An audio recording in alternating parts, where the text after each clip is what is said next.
GMAT Focus Edition QUANTS. GMAT Strategies Lesson Remainders. Before starting with the remainders, let us revise the terminologies involved with division. First is dividend.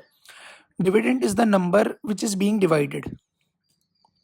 Next is divisor. The number which is dividing the dividend is known as divisor. For quotient, the resultant number which comes up after division is known as quotient. And the last one is remainder.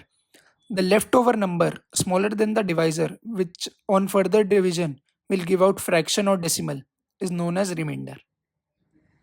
Let us learn the terminologies with the help of an example. For the given example, try and find which number represents which terminology. You can pause the video and try. Okay. So in the given division, you can see that 349 is the number which is being divided by 6. So 349 here is dividend, 6 here is divisor. On division, 58 times 6 on multiplication will give out 348. So here quotient comes to be 58 and the remainder is 1. Properties of remainder. If a number p on division with the number q gives out remainder r, then it will generate the same remainder on adding or subtracting any multiple of q to the number p. Let us understand this with the help of an example. Let's say a number n on division with 11 gives out remainder 7. What are such possible numbers n? So let's see how this can be done. Let's find out that which are the numbers that give remainder 7 on division with 11. For the first will be 11 times 0, that is 0. So plus 7, 7. So 7 is the first number which on division with 11 gives out remainder 7. Next will be 18 and 29 and 40 and 51 and so on.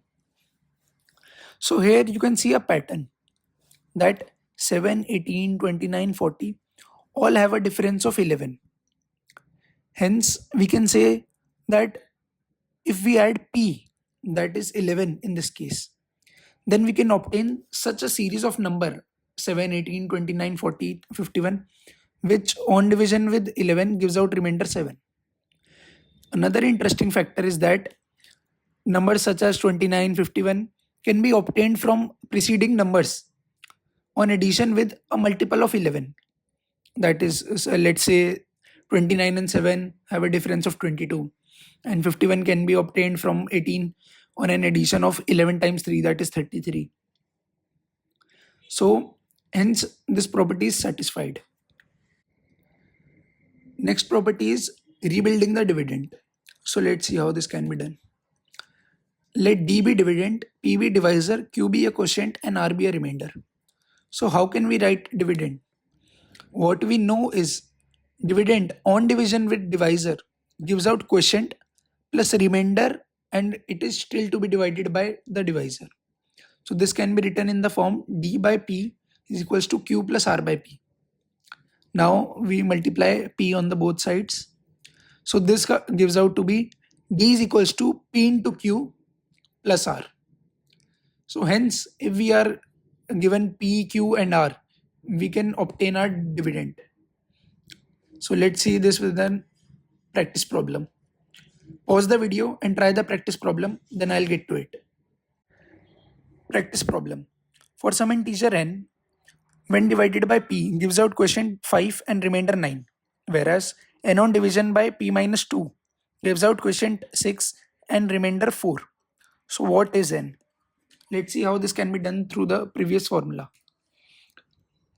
By previous formula, we can derive that n is equals to 5p plus 9. That is, dividend is equals to quotient into divisor plus remainder. Next, for the second equation, n is equals to 6 into p minus 2 plus 4. So when we open the bracket, we get n is equals to 6p minus 8. As we can see from both the equations that they both are equal to n. So we can equalize them. So 5p plus 9 is equals to 6p minus 8. From this, we can derive that p is equals to 17. Now we should put the value of p into the first equation. So n is equals to 17 times 5 plus 9, which comes out to be 94. Hence, we have our answer, that is 94. Keep practicing. Thank you.